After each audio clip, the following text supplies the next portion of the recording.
it's interesting because one of the things that I know people struggle with or criticise in Sensibility is the opening section where Austen sets out with quite a lot of detail the inheritance and the kinds of patterns of inheritance and why it is that the Dashwoods are being disinherited in that process. And I think that that is a deliberately really unstable beginning for a novel.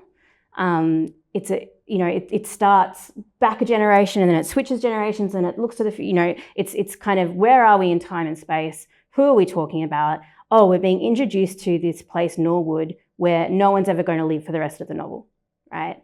And so you're immediately being dislocated, like literally dislocated, and almost like the rug pulled out from under you in terms of thinking about the kinds of traditional things we might associate with Austen. Oh, there's, you know, great big house and there's this family in the house and they need to get married. But they lose the house before the novel even really gets going.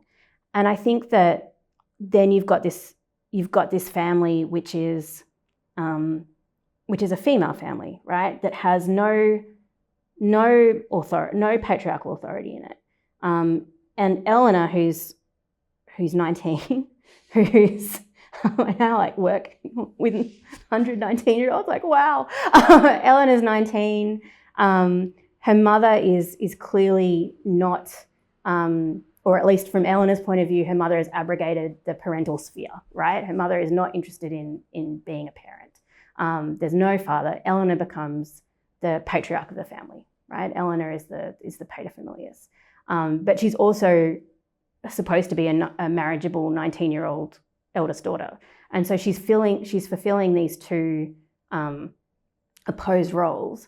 But if you also think about the different kinds of relationships in the novel that you do get, like you get the relationship between their cousin and his mother-in-law, right? And that's a really close, like that is the close relationship. In the adaptation, they killed off the wife, right? There's supposed to be a wife and a family and all this sort of stuff. In Emma Thompson's adaptation, they don't even bother with that. They just have the mother-in-law and the son.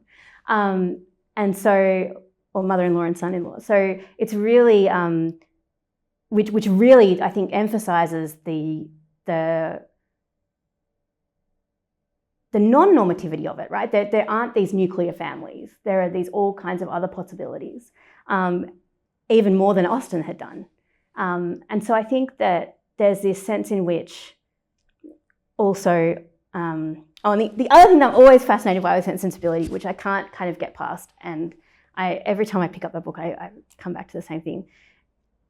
Every time someone is arriving anywhere in that novel, someone like looks out the window and sees someone coming and thinks, oh, it's so-and-so, and it isn't. It's someone else. Every single time. There's those misrecognitions or missed expectations occur over and over and over again until you get to the point where you almost think that these, you know, human beings are fungible, right? There's this line in it, she is rich and he is he is rich and she is handsome and that's enough for a wedding, right? This is all you need. It doesn't matter if the people have met each other before. It doesn't matter if they have this,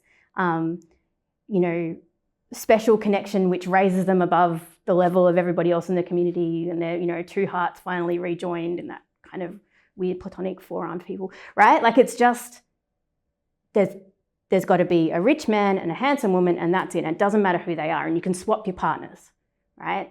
And so there's this constant sense of people being kind of like fungible. Like you could have, you rock up on the day at the wedding and it doesn't matter who's in the suit, as long as there's someone in a suit and that'll do, and that's who you end up with. And I think that there's this sense, particularly with Marianne's relationships, that she's,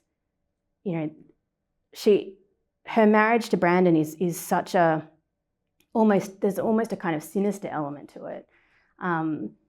And we don't know much about him. And she's being the plot has kind of ticked all these boxes for her marrying Willoughby. She's been to see the house he's going to inherit.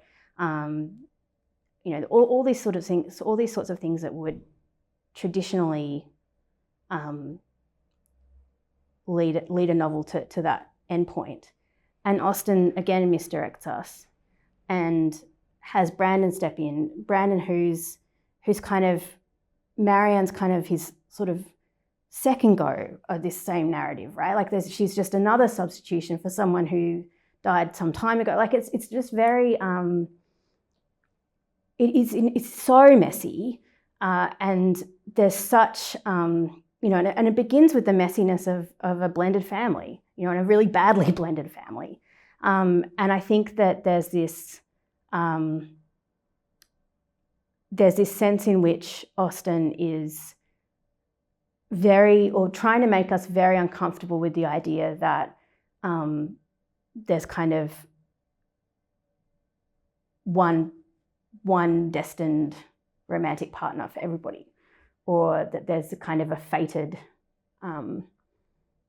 romantic pairing for every person, because that is not true of anyone in the novel. Everyone's on their second or third go.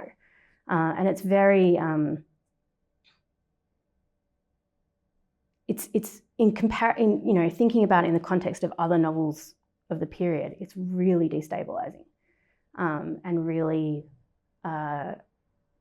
I think, meant to goad its readers into querying the whole setup of that marriage plot. And it's interesting that it did so well, given how oppositional it is to the kinds of things that people were looking for in novels at the time.